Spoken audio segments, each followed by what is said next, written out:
Hello friends, good morning. अभी आपने देखा कि पाकिस्तान ने अफगानिस्तान के ऊपर एक हमला किया, जिसमें 28 और 29 की रात में पाकिस्तान ने हमला किया डुरंड रेखा पर, जिसमें बहुत सारे लोग, अबोध लोग मारे गए। हालांकि पाकिस्तान के सूचना प्रसारण मंत्री ने, जिनको अताउल्ला तराड़ कहते हैं, उन्होंने सोशल मीडिया में ये बताया कि ये आतंकवादी हैं जो मारे गए हैं। और तराड़ साहब ने ये दावा किया कि पाकिस्तानी सेना ने डुरंड रेखा पर सुनियोजित जमीनी अभियान चलाया है। इन सभी चीज़ों को देखते हुए और सभी समाचारों को देखते हुए ये समाचार आया कि पाकिस्तान ने बहुत सारे अबोध लोगों को मारा है, वहां पर अबोध लोगों की हत्याएं की हैं डुरंड रेखा के आसपास। ऐसी स्थिति में भारत ने अफगानिस्तान में पाकिस्तान के हवाई हमलों की निंदा की है और इन हमलों में जो लोग मारे गए हैं उन परिवारों को संवेदना व्यक्त की है। इसको लेकर के भारतीय विदेश मंत्रालय ने एक बयान भी जारी किया है, जिसमें यह कहा गया है कि भारत अफगानिस्तान क्षेत्र पर पाकिस्तान के हवाई हमलों की कड़ी आलोचना करता है, निंदा करता है, जिनमें कई आम नागरिकों की मृत्यु हुई है। इनमें महिलाएं और बच्चे भी शामिल हैं। भारत ने यह भी कहा कि पाकिस्तान की ये खुली आक्रामक कार्यवाही अफगानिस्तान की संप्रभुता का उल्लंघन है और इससे क्षेत्रीय शांति और स्थिरता के लिए खतरा उत्पन्न होगा। अनेक बातें विदेश मंत्रालय के द्वारा कही गई। भारतीय विदेश मंत्रालय के द्वारा यह भी कहा गया कि ये हमले पाकिस्तान के लापरवाही को इंडिकेट करते हैं, लापरवाही व्यवहार को दिखाते हैं और वो अपनी आंतरिक विफलताओं से ध्यान भटकाने के लिए इस तरीके की हरकतें कर रहा है। तो इस तरीके से भारत के विदेश मंत्रालय ने अपना विरोध दर्ज कर दिया। अब यहां पर कुछ बातें स्पष्ट होती हैं कि ये जो हो रहा है पाकिस्तान और अफगानिस्तान के बीच या भारत और बांग्लादेश के बीच या फिर भारत और अफगानिस्तान के बीच जो मैत्रीवत संबंध बढ़ रहे हैं, ये सारे के सारे सर्कमस्टांसेस, सारी की सारी परिस्थितियां किस बात का संकेत दे रही हैं? बहुत सारे बुद्धिजीवियों का यह मानना है कि भारत अपनी रणनीति के तहत पाकिस्तान को घेर रहा है और पाकिस्तान अपनी रणनीति के तहत भारत को घेरने का प्रयास कर रहा है। तो इस तरीके से बहुत सारे सवाल आते हैं। यह भी सवाल उत्पन्न होता है कि दक्षिण एशिया में शक्ति संतुलन में बदलाव आ रहा है। अब इन सभी मुद्दों पर हमें चर्चा करने की आवश्यकता है।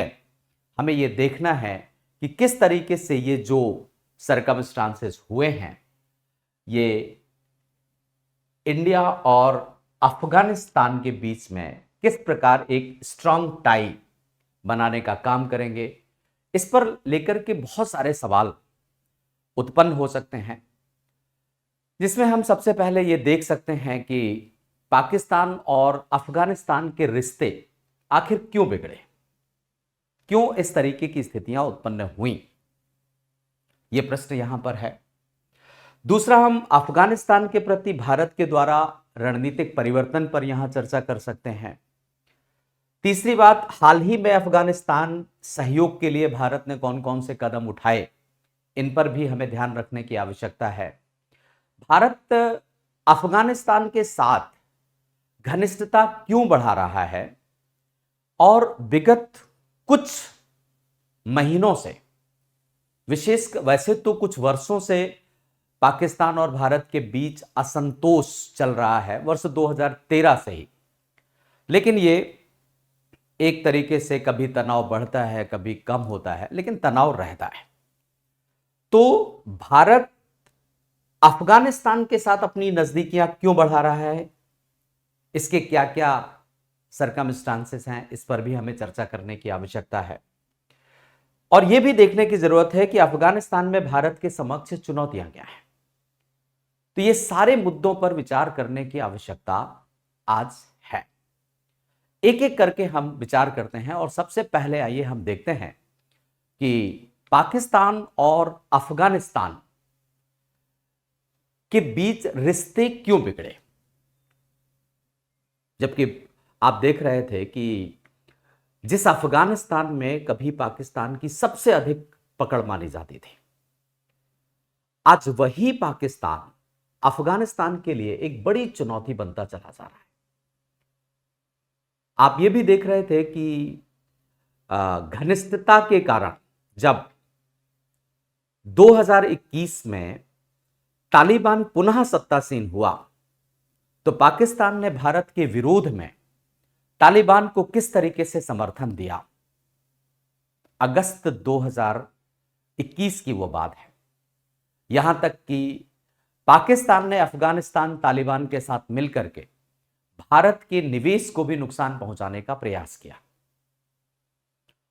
लेकिन वर्ष 2023 तक आते आते पाकिस्तान और अफगानिस्तान के बीच संघर्ष उत्पन्न हो गया।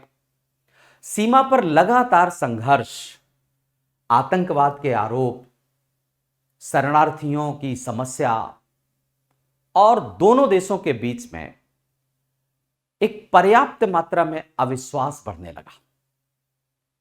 इसी बीच भारत ने काबुल के साथ अपने रिश्ते बढ़ाए और धीरे धीरे काबुल से तो हमारे रिश्ते बहुत पुराने हैं, लेकिन तालिबान के साथ भी हमने व्यवहारिक तौर पर अपने संबंधों को ठीक किया। तो बहुत सारे बुद्धिजीवियों को, दुनिया भर के बुद्धिजीवियों या कूटनीतिज्ञों की निगाहें उस पर पड़ी और बहुत सारे लोगों ने अपनी अपनी बात कहना शुरू कर दी। बहुत सारे बुद्धिजीवियों ने यह माना कि यह केवल मानवीय सहायता है। तो कुछ लोगों ने कहा कि क्या यह केवल मानवीय सहायता है। ये दोनों बातों में प्रश्न थे। यह केवल मानवीय सहायता है, तो दूसरा, क्या यह केवल मानवीय सहायता है या फिर भारत दक्षिण एशिया की बदलती भू राजनीति में एक नया संतुलन बनाने का प्रयास कर रहा है। आज हम इसी पूरे घटनाक्रम पर अपना विचार करेंगे, अपनी बातों को देखेंगे कि क्या क्या स्थिति है। तो सबसे पहली बात आती है कि आखिर पाकिस्तान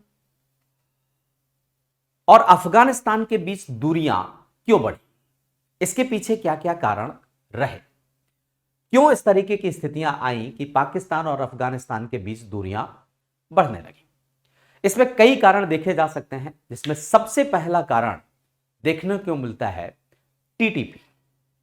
टीटीपी एक सबसे बड़ा कारण आज के परिप्रेक्ष्य में नजर आ रहा है।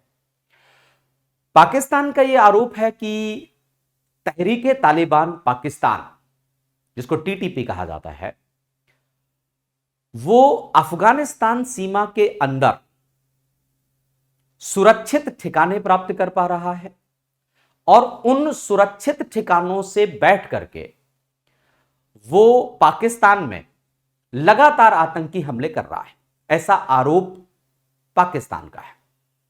हालांकि तालिबान इस आरोप को स्वीकार नहीं करता और तालिबान सरकार यह कहती है कि अफगानिस्तान की भूमि किसी भी देश के खिलाफ इस्तेमाल नहीं होगी, किसी भी देश के खिलाफ आतंकवादी गतिविधियों के लिए प्रयोग नहीं की जाएगी। ऐसा उन्होंने जब वर्ष 2025 में मुत्ताकी साहब भारत की यात्रा में आए थे, अफगानिस्तान तालिबान सरकार के विदेश मंत्री, तो उन्होंने भारत में भी ये कहा था कि कभी भी अफगानिस्तान की भूमि का प्रयोग भारत के विरुद्ध आतंकवाद को फैलाने में नहीं किया जाएगा। यह बात उन्होंने यहां भी कही थी और उन्होंने यह भी कहा सार्वजनिक तौर पर कि अफगानिस्तान की भूमि किसी भी देश के खिलाफ इस्तेमाल नहीं होगी, लेकिन पाकिस्तान ये आरोप लगाता है। हालांकि पाकिस्तान असंतुष्ट है, आज भी समस्याएं हैं। तो एक तो सबसे बड़ा जो कारण आता है वो टीटीपी का है। दूसरी बात अगर आप देखें तो यहां पर डुरंड रेखा एक बहुत बड़ा विवाद है, अर्थात पाकिस्तान और अफगानिस्तान के बीच सीमा विवाद एक बड़ी समस्या है। डुरंड रेखा को आप लोगों ने बहुत पहले से ही सुन रखा होगा। डुरंड रेखा को लेकर के दोनों देशों के बीच विवाद बहुत पुराना है, मतलब जब से पाकिस्तान आजाद हुआ। हालांकि डुरंड रेखा 130 साल पहले सृजित की गई थी और पाकिस्तान के अलग होते ही यह विवाद बना हुआ है दोनों देशों के बीच में। अफगानिस्तान डुरंड रेखा को स्वीकार नहीं करता, जबकि पाकिस्तान डुरंड रेखा से अपनी भूमि को मानता है। तालिबान भी डुरंड रेखा को अंतरराष्ट्रीय सीमा के तौर पर स्वीकार नहीं करता और अभी तक तालिबान ने डुरंड रेखा को कोई औपचारिक मान्यता प्रदान नहीं की। इसका मतलब है कि दोनों देशों के बीच में डुरंड रेखा को लेकर के एक बहुत बड़ा विवाद है और इस विवाद का परिणाम यह होता है कि दोनों देशों के बीच सीमा पर गोलीबारी होती रहती है, सीमा चौकियों पर संघर्ष बना रहता है, दोनों देशों के बीच व्यापार प्रतिबंधित हो जाता है, यहां तक कि लोगों की आवाजाही भी प्रतिबंधित हो जाती है। अब यहां अगर आप देखें तो डुरंड रेखा ये लाइन है जो रेड कलर की आपको दिखाई दे रही है, डुरंड रेखा। जबकि अफगानिस्तान ये दावा करता है कि मेरा एरिया यहां तक है, ये यहां। तो ये जो आप ग्रीन कलर का देख रहे हैं, अफगानिस्तान ये कहता है कि ये मेरा क्षेत्र है, हमारा क्षेत्र है। अब जब पाकिस्तान भारत का अंग था तो संपूर्ण भारत डुरंड रेखा को स्वीकार करता था, लेकिन पाकिस्तान तो हमसे दुश्मनी रख रहा है, तो हम डुरंड रेखा को लेकर के अफगानिस्तान का समर्थन करते हैं, हमारी ये नीति है। तो डुरंड रेखा को लेकर के ये विवाद, ये यहां पर आप ये लाइन को स्पष्ट तौर पर देख सकते हैं, ये आज भी बना हुआ है। तो दूसरी समस्या अफगानिस्तान और पाकिस्तान के बीच में ये है। तीसरी बड़ी समस्या है दोनों देशों के बीच में शरणार्थियों की समस्या। जैसे आजकल आप पुश बैक खूब सुनते होंगे, पुश बैक, पुश इन। अब पाकिस्तान क्या कर रहा है कि लाखों अफगान नागरिकों को अफगान सीमा से धक्का दे रहा है, उस तरफ भेज दे रहा है, पुश बैक कर रहा है। No entry. जो भी इस क्षेत्र में, जो डुरंड रेखा का क्षेत्र है जहां पर अफगानिस्तान दावा करता है अपना, वहां रहने वाले अफगान नागरिकों को वो भेज दे रहा है। इससे दोनों देशों के बीच में संबंध तनावपूर्ण होंगे, ये स्वाभाविक स्थिति है। तो एक तीसरा कारण दोनों देशों के बीच तनाव का यह बनता है। चौथा कारण अगर दोनों देशों के बीच तनाव का देखें तो पाकिस्तान की बदली हुई रणनीतिक सोच है। आप ये देखो कि 1990 के दशक में पाकिस्तान ने तालिबान का समर्थन करना शुरू किया था, लेकिन आज वही तालिबान पाकिस्तान की अपेक्षाओं के अनुकूल अगर नहीं उतरा तो पाकिस्तान अफगानिस्तान को समाप्त करने के लिए आतुर है। अब बात आती है कि पाकिस्तान क्यों चाहता था तालिबान का समर्थन करना,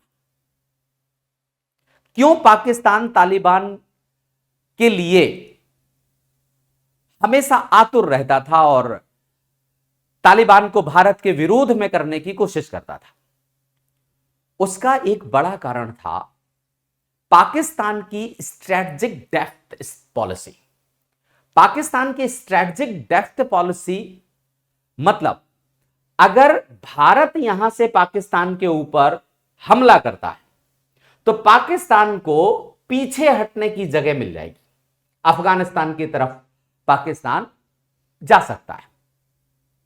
जब किसी देश को पीछे हटने का स्पेस मिल जाए, ऐसी स्थिति को रणनीतिक गहराई की नीति कहा जाता है, अर्थात उसे स्ट्रैटेजिक डेप्थ डिप्लोमेसी कहा जाता है। तो पाकिस्तान हमेशा स्ट्रैटेजिक डेप्थ डिप्लोमेसी के लिए अफगानिस्तान को अपने अनुकूल बनाए रखना चाहता था, लेकिन अब तो अफगानिस्तान भारत के फेवर में आ रहा है। तो इसका मतलब है कि अब पाकिस्तान की स्ट्रैटेजिक डेप्थ डिप्लोमेसी धराशायी हो जाएगी, अफगानिस्तान उसके काम का नहीं रहेगा। जब अफगानिस्तान उसके काम का नहीं रहेगा तो वो अफगानिस्तान के ऊपर शक्ति का प्रयोग करने लगा, अपनी भुजाओं की बाहुबलिता को दिखाना शुरू कर देता है। तो ये सारे कारण मैंने जो आपको बताए, ये कारण हैं पाकिस्तान और अफगानिस्तान के बीच झगड़े के। अब बात आती है कि यहां पर भारत की स्ट्रेटजी क्या है, अफगानिस्तान के प्रति भारत द्वारा क्या रणनीति परिवर्तित की गई। आप देखो, भारत ने पिछले कुछ वर्षों में अपनी नीति में आमूलचूल परिवर्तन किया है व्यवहारिक तौर पर।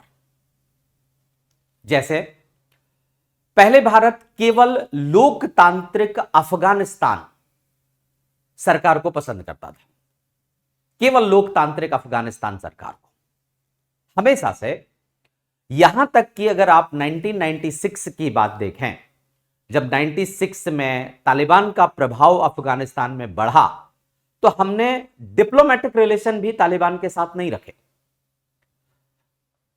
वर्ष 2001 में जब दोबारा वहां पर लोकतांत्रिक सरकार बनी तो हमने दोबारा डिप्लोमेटिक रिलेशन रखे। लेकिन जब 2001 से लेकर के 2021 तक भारत ने वहां पर $3 बिलियन से अधिक का निवेश किया, अगस्त 2021 में जब तालिबान फिर से सत्तासीन हो गया तो भारत ने अपनी रणनीति को बदल दिया। अब भारत ने वो 1996 की रणनीति को नहीं अपनाया और भारत ने यह सोचा कि हम डिफैक्टोज के साथ में अपनी वार्ताएं रखेंगे, हालांकि हम तालिबान को मान्यता नहीं देंगे। मतलब जहां पहले भारत केवल लोकतांत्रिक अफगानिस्तान सरकार को स्वीकार करता था या उसके साथ ही काम करना चाहता था, वहीं आज भारत की नीति प्रैग्मैटिक है। आज भारत इंटरेस्ट बेस्ड पॉलिसी को अपनाता है और अफगानिस्तान के साथ चरणबद्ध तरीके से आगे बढ़ रहा है।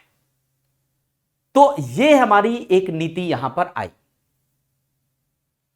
दूसरी बात आप देखिए कि कुछ लोगों का यह मानना है कि भारत अफगानिस्तान का प्रयोग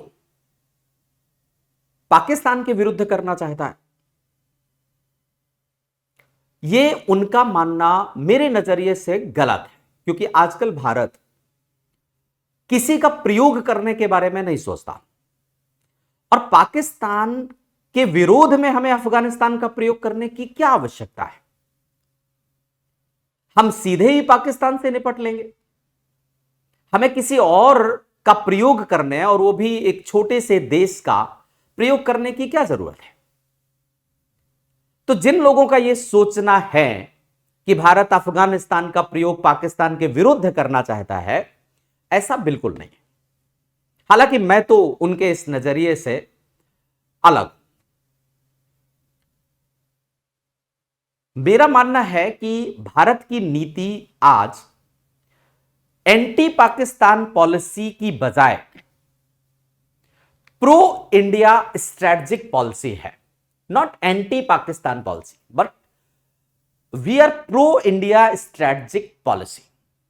हम अपना हित देखते हैं, हमें पाकिस्तान के विरोध से कोई लेना देना नहीं है, हमें अपने हित को पोषित करने से लेना देना है।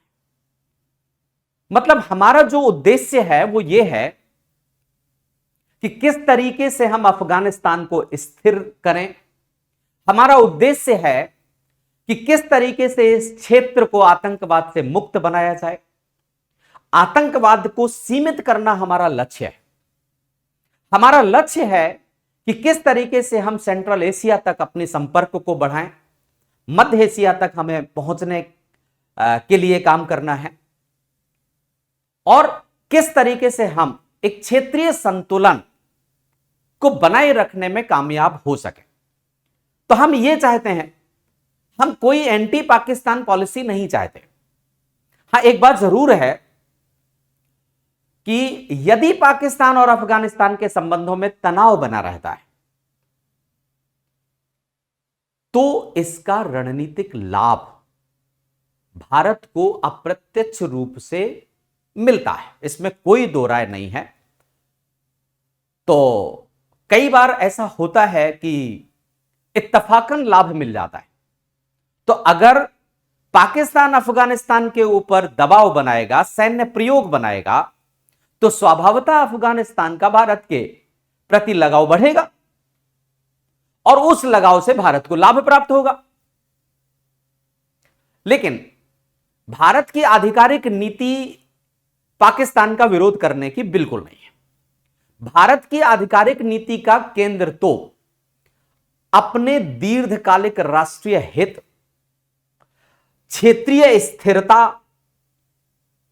और विकास में सहयोग करने की है। मतलब हम चाहते हैं एक long term national interest, regional stability and development cooperation. अब इसमें कुछ लोगों को अगर ऐसा लगता है कि भारत की नजरिया एंटी पाकिस्तान है, तो वो उनकी अपनी छोटी सोच है।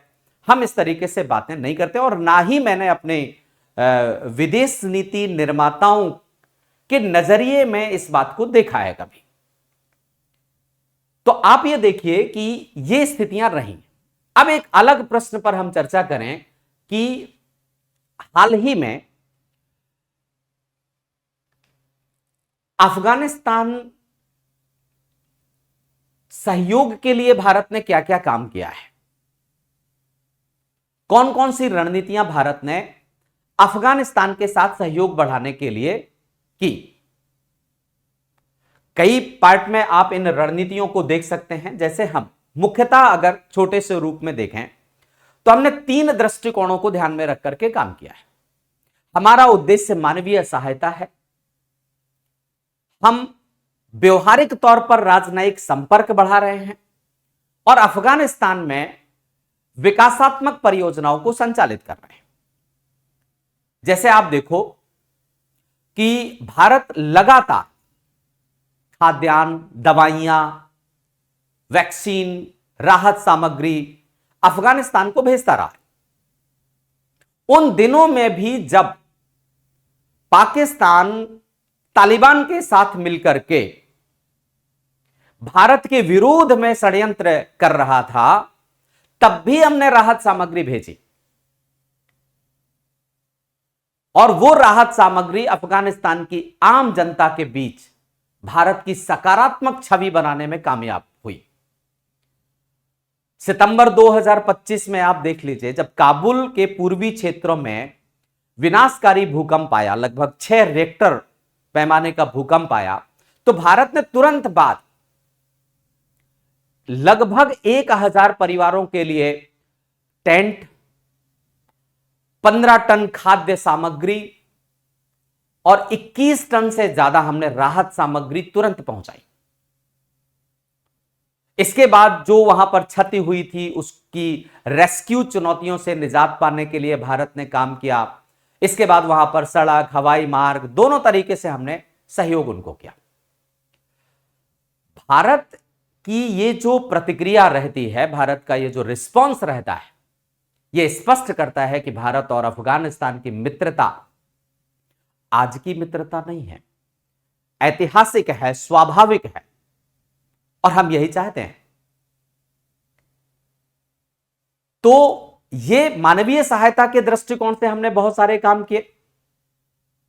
राजनयिक संपर्क आप देखिए, वो अलग बात है कि कुछ दिनों के लिए राजनयिक संपर्क हमारे नहीं रहे, लेकिन 2024 से ही राजनयिक संपर्क बनना शुरू हुए, विदेश सचिव का मिलना, इसके बाद हमने तकनीकी मिशन फिर से शुरू कर दिया अफगानिस्तान में, तालिबान अधिकारियों से नियमित संपर्क हमने बढ़ाया, विभिन्न स्तरों पर वार्ताएं होती रहीं और फाइनली अक्टूबर 2025 को तो अफगानिस्तान के विदेश मंत्री श्री मुत्तकी ने भारत की यात्रा भी की, जिस दौरान हमारे बहुत सारे समझौते भी हुए अफगानिस्तान के साथ हुए। अनेक डेवलपमेंट प्रोजेक्ट्स हैं हमारे जो आज भी वहां पर चल रहे हैं,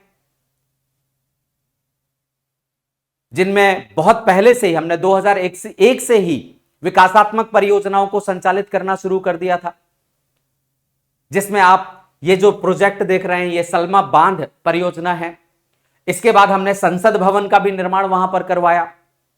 अनेक प्रकार की सड़क परियोजनाएं, बिजली परियोजनाएं, विकासात्मक परियोजनाएं, सामाजिक न्याय को लेकर के बहुत सारी परियोजनाएं हमने वहां पर संचालित की। तो और ये सभी परियोजनाएं और तेजी से आज काम कर रही हैं अब वर्ष 2025 के बाद खासकर। तो भारत ने डेवलपमेंट प्रोजेक्ट को आधार बना करके अफगानिस्तान की जनता का हृदय जीतने का काम किया है। अब बात आती है कि भारत अफगानिस्तान में क्यों ये सब काम कर रहा है, तो स्वाभाविक सी बात है, मैंने आपको बताया कि भारत का उद्देश्य अपने हितों को पोषित करना भी है। तो भारत ऐसा क्यों कर रहा है, उसके पीछे कई कारण हैं। पहला कारण तो स्पष्ट है कि भारत अफगानिस्तान का सहयोग प्राप्त करके पाकिस्तान के ऊपर रणनीतिक दबाव बनाना चाहता है। बिल्कुल स्पष्ट कूटनीति है, हम तो खुलेआम कहते हैं कि अगर अफगानिस्तान और पाकिस्तान के संबंध खराब रहते हैं तो पाकिस्तान को पश्चिमी सीमा पर अधिक सैन्य संसाधन लगाने पड़ेंगे। इससे भारत पर उसका रणनीतिक दबाव कुछ हद तक बंटवारा बढ़ जाएगा और भारत को पाकिस्तान के ऊपर दबाव बनाने के लिए और आसानी हो जाएगी।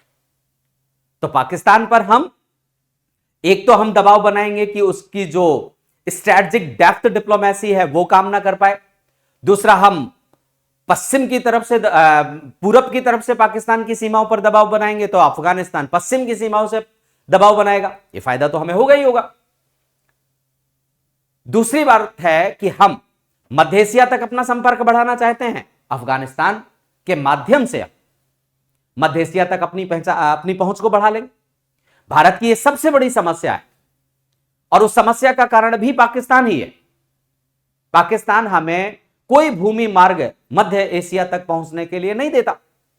ऐसी स्थिति में अफगानिस्तान भारत को मध्य एशिया तक पहुंचने का एक महत्वपूर्ण मार्ग बनेगा।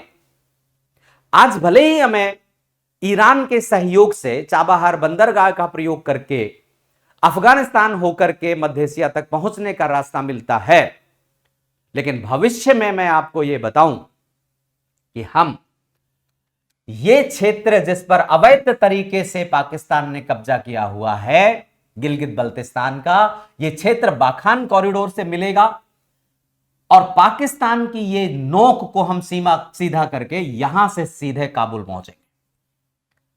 यह हमारा टारगेट है और इसे हम अचीव करके ही रहेंगे। तो मध्य एशिया तक पहुंच बनाने के लिए हमारे पास ये एक रास्ता रहेगा और यहां से पहुंच के हम मध्य एशिया के इन देशों तक पहुंचेंगे। हम अफगानिस्तान का सहयोग प्राप्त करके अपने पश्चिमी पड़ोस में बेहतर कूटनीतिक संबंध या बेहतर कूटनीतिक उपस्थिति लेकर के आएंगे। यहां के माध्यम से हम मध्य पूर्व तक पहुंच बढ़ाएंगे। आतंकवाद का विरोध करने में हमें सहयोग प्राप्त होगा। भारत की सबसे बड़ी चिंता यही है, जो ISIS-K है, अल-कायदा है, इन सबको समाप्त करने के लिए हमें अफगानिस्तान के साथ सहयोग को बढ़ाना। चीन के डोमिनेंस को संतुलित करने के लिए भी अफगानिस्तान हमारी जरूरत है आज। चीन पाकिस्तान मिलकर के जो सी पैक प्रोजेक्ट उन्होंने बनाया नाजायज तरीके से, उसको भी संतुलित करना है। चीन जो अपनी BRI के माध्यम से अपना प्रभाव स्थापित करने की कोशिश कर रहा है, भारत ये कभी नहीं चाहता कि अफगानिस्तान पूरी तरीके से चीन और पाकिस्तान धुरी में चला जाए। इसके बाद क्षेत्रीय संतुलन में भी भारत अपनी प्रभावी भूमिका को चाहेगा। जो एशिया में आ रहे राजनीतिक परिवर्तन हैं, उनको देखते हुए भारत अपनी नीति को और अपने प्रभाव को मजबूत रखने की कोशिश करेगा। इन सभी पर हमें नजर रखनी होगी और इन सभी उद्देश्यों को ध्यान में रख करके भारत के लिए अफगानिस्तान आवश्यक हो जाता है। लेकिन एक बात और है, क्या हम अफगानिस्तान के साथ सहयोग इतनी आसानी से बढ़ा लेंगे? क्या हमें अफगानिस्तान में किसी चुनौती का सामना नहीं करना पड़ रहा है? ऐसा नहीं है। अफगानिस्तान में भारत के समक्ष बहुत सारी चुनौतियां भी हैं। जैसे आप देखिए, आज भी तालिबान की अंतरराष्ट्रीय वैधता का प्रश्न ही है। 2021 से लेकर के और आज हम 2026 के मध्य तक पहुंच गए और अभी भी अधिकतर देशों ने तालिबान को मान्यता प्रदान नहीं की है, अगर आप रसिया जैसे कुछ देशों को छोड़ दें तो एक बड़ी समस्या यहां पर तालिबान की अंतरराष्ट्रीय वैधता का प्रश्न है। दूसरी बात, मानव अधिकारों के मुद्दे भी बहुत जटिलता क्रिएट करते हैं। अफगानिस्तान में महिलाओं के अधिकारों की रक्षा, शिक्षा व्यवस्था, मानव अधिकार, ये सारे मुद्दों पर तालिबान की लगातार आलोचना वैश्विक समुदाय में, वैश्विक संगठनों में होती रहती है। इसके बाद चीन का प्रभाव भी हमारे लिए एक चुनौती है। चीन अपनी आर्थिक क्षमता का प्रयोग करके अफगानिस्तान में भी घुसने की पूरी कोशिश कर रहा है। चीन और पाकिस्तान दोनों भारत और अफगानिस्तान संबंधों को संदेह की दृष्टि से देखते हैं और भारत के विरोध में नजरिया रखते हैं। तो यह भी एक समस्या है। बहुत सारे सुरक्षा जोखिम है। निवेश की सुरक्षा को सुनिश्चित करना भी हमारे लिए आवश्यक है। निवेश हम करें और समस्याएं उत्पन्न हो, जैसा कि अभी आपने 2021 में देखा था, तो भारत को थोड़ा सतर्क रहने की आवश्यकता है। लेकिन ये जो सभी घटनाक्रम हो रहे हैं,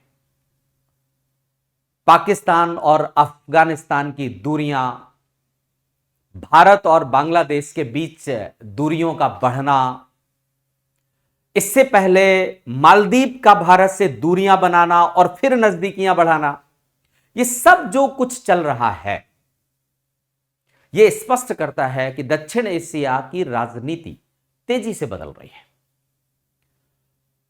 एक समय पाकिस्तान का सबसे निकट सहयोगी माना जाता था अफगानिस्तान को, और आज उसके लिए सबसे बड़ी रणनीतिक चुनौती बन गया है। भारत और बांग्लादेश के बारे में भी यही स्थिति है। पूरे दक्षिण एशिया में बांग्लादेश, जो भारत का सबसे घनिष्ठतम सहयोगी था, वो आज पाकिस्तान और चीन की ओर झुकता जा रहा है। ये सारी बातें स्पष्ट कर रही हैं कि दक्षिण एशिया में रणनीतियां तेजी से बदल रही हैं। भारत इस बदलते परिदृश्य में सावधानीपूर्वक, चरणबद्ध और हित आधारित कूटनीति अपनाने का प्रयास करेगा और कर भी रहा है। तो ये जो भारत की नीति है, जो अफगानिस्तान के प्रति भारत ने अपनी नीति अपनाई है, वो ना तो केवल पाकिस्तान के विरोध पर आधारित है और ना ही तालिबान के पूर्ण समर्थन पर, बल्कि यह कहना ज्यादा अच्छा होगा कि भारत का उद्देश्य भारत की सुरक्षा, संपर्क, क्षेत्रीय प्रभाव और अपने दीर्घकालिक हितों को पोषित करना है। भारत ने हाल के वर्षों में अफगानिस्तान के वास्तविक शासकों के साथ, वास्तविक मतलब डिफैक्टो जो कि वहां का तालिबान है, उन शासकों के साथ व्यवहारिक, सीमित और राष्ट्रीय हितों पर आधारित संपर्क बढ़ाया है। आज भी भारत ने तालिबान को वैधानिक मान्यता प्रदान नहीं की है। मतलब भारत एक औपचारिक मान्यता, मानव अधिकार और क्षेत्रीय स्थिरता जैसे मुद्दों पर बिल्कुल संतुलित रुख अपनाता है। तो हमारी नीति अफगानिस्तान के प्रति, हमारी नीति है, पाकिस्तान को ध्यान में रख करके हम नीतियां नहीं बनाते। भारत अपनी नीतियां भारत के हितों को रख करके, हितों को ध्यान में रख करके बनाता है। तो ये सारे सरकमस्टांसेस हैं जो मैंने आपके साथ चर्चा की। Thank you very much.